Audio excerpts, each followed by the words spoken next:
Инфозона в вторник сутринта продължава. В студиото сме заедно с Щерю Щерев, Георги Кирилов и Маламир Михалев. И тримата от едно известно време, колко точно сега ще ни кажат, тренират канадска борба в клуб Беро. Не само тренират, обаче и печелят титли, купи и медали и за себе си, и за клуба, разбира се, и за града. Добро утро, момчета. Добро утро. Не сте ли на училище вие, бе? Аз сега загрявам. Ами, наложи ни се да пропуснем днешния учебен Ако ден. трябваше пишем бележки, няма проблем. Разбира се. Добре. Да се представите с по няколко изречения първо и после ще говорим за спорта. Ще почнем от... Айде, от тебе ще почне. Че най-оплашено гледаш. Добре. Щерю Щерев съм аз, на 16 години и се занимавам с канадска борба вече от година и 10 месеца някъде. Имам една вице-шампионска титла миналата година на държавното първенство. Тази година съм държавен шампион.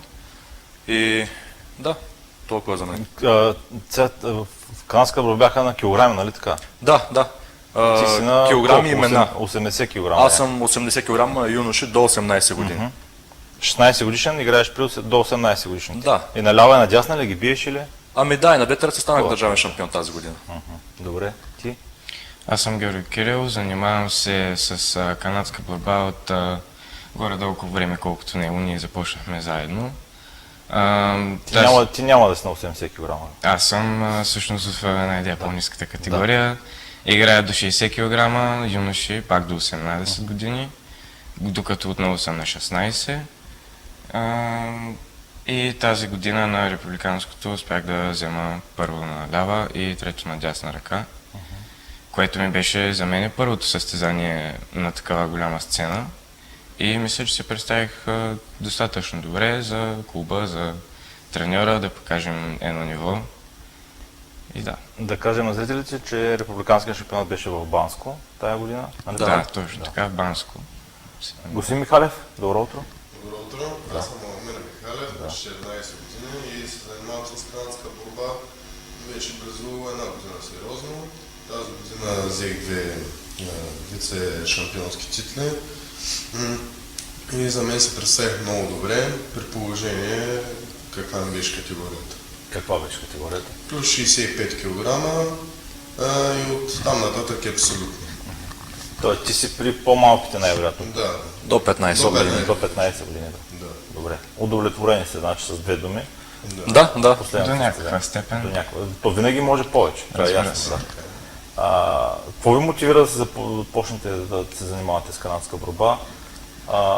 Нещо някъде видяно, някой нещо ви каза, някой нещо ви видя и каза, бе, защо не дойдеш да пробваш? Или в междучасието, докато си играете? Ами, при мен беше доста комплексно с началото всъщност. Просто започнахме да играем с някакви съученици, нали?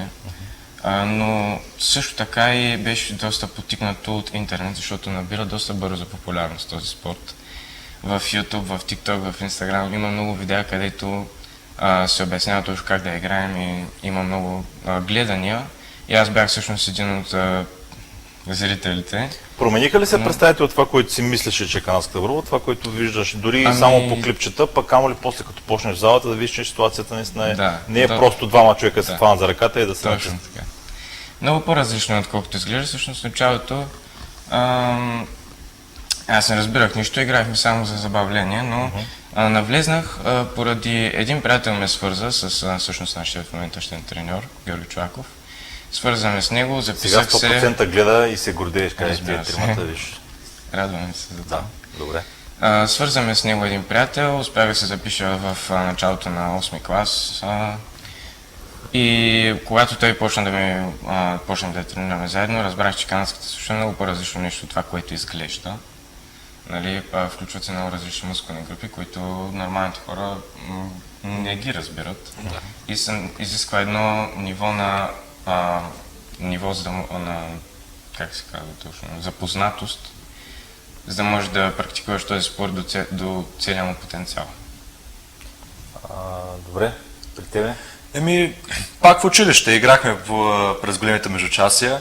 Аз ходех и помежду училищата да играя канадска, тъй като наистина бях много заребен. Още не знаех техника, просто мислех, че канадската е настрани и това е. Тогава срещнах него реално в 8-ми клас, ние запознахме точно с канадска. Играхме пред нея Дюнерджийница там не ме усети и ми каза, че има клуб канадска и аз го помолих да ме запознае с тренера. И така аз навлезнах професионално в канадската борба, от тогава съм започнал и до днес не съм спирал.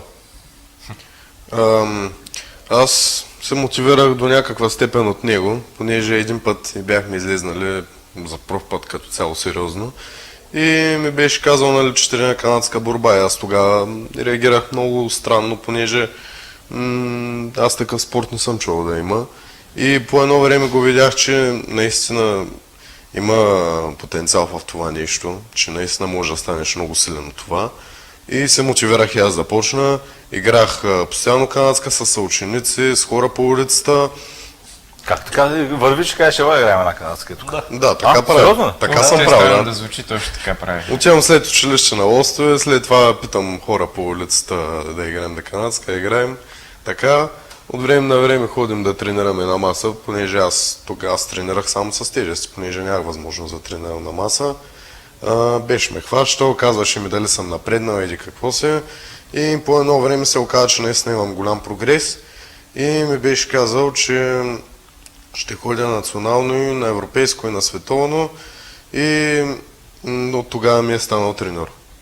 Да, тогава се шашна малко като го чу това, обаче днеска вече не разбра, че наистина има потенциал. Браво, момчета.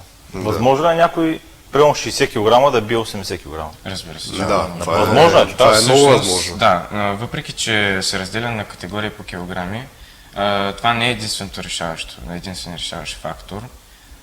Ако е един добре оттрениран 60 кг състезател опитен, без никакви проблеми може да събори един доста по-тежък от него.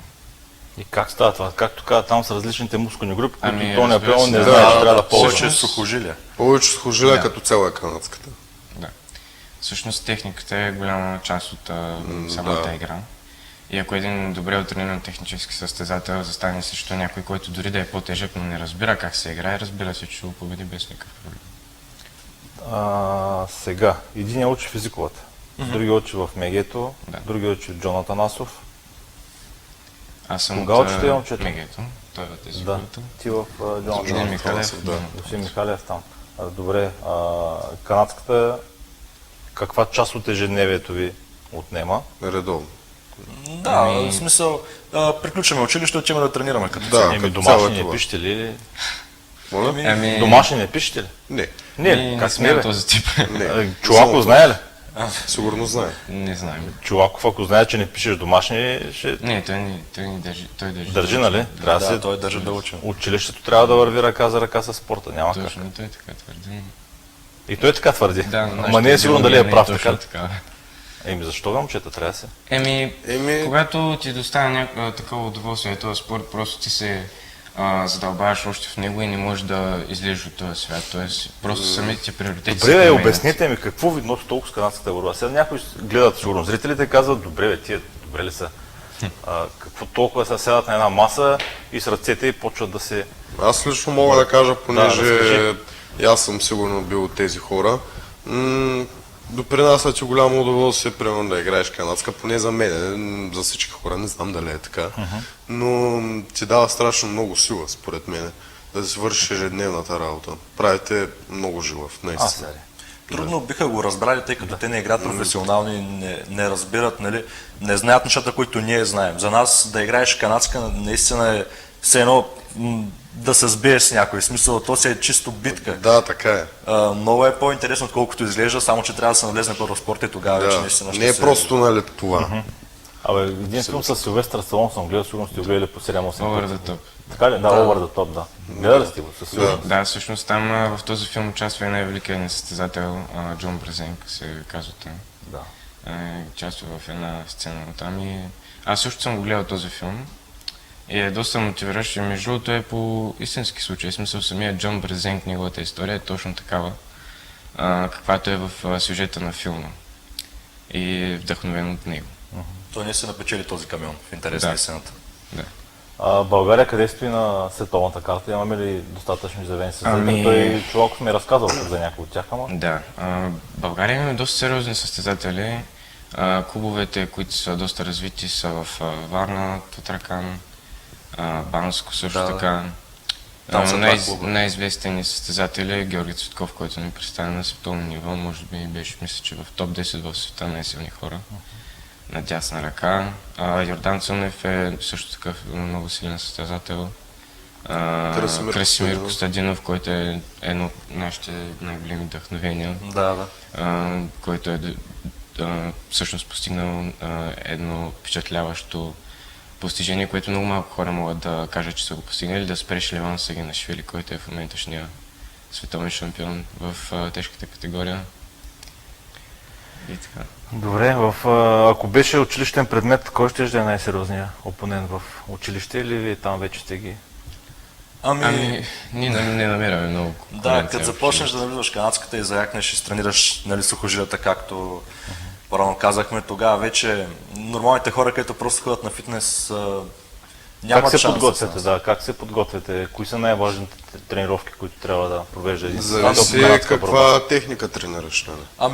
Ние тренираме най-вече на маса. Да хванеш приятел и да играеш с него канадска, да спаринг партньор. Това е най-добрата тренировка за нас, тъй като наистина оттренираш движенията, които да кажем на скрипец с тежести няма как да минеш през всяко едно движение. Тоест така се тренираш и техниката, и захвата, и силата, и издръжливостта. Как реагираха, примерно, вашите или в класа съученици? В първи Имаш ли такива реакции, каквито имах и аз в началото, така, вие всяко толкова... Абсолютно също. Да, едно към едно. Не съм получил някаква известна подкрепа в началото, нали, докато не почнах да постигам някакви неща. Всъщност единственото, което чувах е, че това е някакъв спорт, който измислен, не е спорт, това е изобщо спорт ли и така нататък. Извинявай, ще прекъсвам, само ще споделя на зрителите, че по спортните канали, аз съм гледал преди може би 7-8 години световните серии по канадска борба. Страшно много публика се събира, изключителен интерес предизвика в западните държави този спорт, който си е спорт всякъде с огромни наградни фондове, т.е. хората не само си изкарат прехраната, ами така тия, които са на високо ниво, изкарат много добри доходи от това нещо. Всъщност да, това е нещо, което много малко хора са запознати с това, нали? Познати и приятели ми казват, в тази канадска борба няма никакъв хляб, което изобщо не е вярно. В смисъл, на едно високо ниво, което можеш да постигнеш, нали, не лесно, но е възможно. С много тренировки. С много тренировки е възможно. Но много хора не го знаят, просто защото не е на такова ниво известна. Не са навлезнали още. Не е много навлезна. Достатъчно. Какво си казвате, когато предстои някой важен матч на състезание, например, на финал излизате и гледате го някакъв, примерно изглежда така здрав, опитен, примерно уверен. Какво си казвате, с техника ще го бия, с мощ ще го бия или пък няма шанс това да го бие? Аз лично, като излизам на финал и видя опонента, не се съсредоточавам върху него, съсредоточавам се върху себе си. В смисъл, гледам моята ръка и в мозъка си представям се едно ръката ми не може да ходи натам, само натам. И напъвам, без да ме интересува как изглежда опонента. Да. Защото наистина има много масивни хора по тези състезания, където наистина изглеждат страшно, обаче ние не им обръщаме внимание. Ние просто, за нас, ние са победители. Точно така. Всъщност много голяма част от играта е още преди старта. Психологическата нагласа. Точно така. Много голямо значение има с каква нагласа отиваш на тази маса. Значи, аз примерно съм малко по-притеснителен и страхлив, но се опитвам до това нещо да се боря, защото оказва голямо влияние върху играта ти. И ако си уверен в себе си достатъчно, можеш с тази увереност, която излъчваш, един вид да прецениш опонента си и дори ако е по-силен да го победиш. Нали? Това е също много голямо значение. Има естествено и при самия захват на старта има значение, трябва да се устояваш, да бориш. Това е друго, ще да ви питам. Точно по тия състезания, които съм гледал, в началото като се хванат и реферите почват направо си ги бият и така. Защото някой се опитва да измами явно другия по някакъв начин, обаче аз като не разбирам... Така е, да. Всъщност реферството какво се опитват да направят? Какво предимство можеш да вземеш в началото? В началото можеш да кажем, ако тръгнеш... Покажете двамата. Ако Как е така? Значи, той да кажем, дърпач, те са две техники основни. Едната е да играеш отвътре кука, другата е топро. Той да кажем дърпач, играе отгоре. А аз искам да влезна отвътре, моята главна цел е да го навия, да влезна в моята позиция. Ако няма рефери и в началото, при захвата, аз започна с свита китка Да. по този начин, аз имам Взимаш много голямо предимство, да. предимство, тъй като той трябва да не просто да ми вземе китката от права позиция, трябва да ми я отвори цялата, а пък така има много повече сила, отколкото така. Да, разбрах. И реферите са за това там. Всъщност реферската задача е доста голяма и трудна, много се изисква опит, нали, не всеки може да бъде рефер. Аз лично бях няколко срещи рефер на държавното първенство тази година и наистина си е много трудно. Реално наистина е много напрежение, ти стоиш и те крещят фал, фал, фал. Аз не знам дали наистина е имало фал. Аз гледам отблизо и не виждам нищо, обаче те те притесняват отстрани. Точно за това трябва наистина да си с много силна психика, ако си рефер. И защото стапи, и наистина стапи на ушите най-вероятно. И с стапи на ушите, сигурно. Не. Ти имаш ли някакви ритуали преди даден матч? Какво си казваш? По принцип гледам противника и ако съм играл с него преди финала, мисля какво да направя точно върху неговата ръка и като цяло просто надъхвам, отивам и каквото става. Добре. Какво предстои сега? Имате ли в така близко време изграден график на предстоящи състезания? Подготовката върху какво ще бъде съсредоточена основно? Ами да, имаме състезания много скоро, даже след септември месец имаме световно първенство, което е в България, Албена. Няма как да пропуснем все пак. И тримата ли ще участват? Да. Браво. Един път на 10 години световната е в България, няма как да пропуснем. Подготовките в момента, нали, тренировките са ни наистина максимално се отдаваме, много са усилени.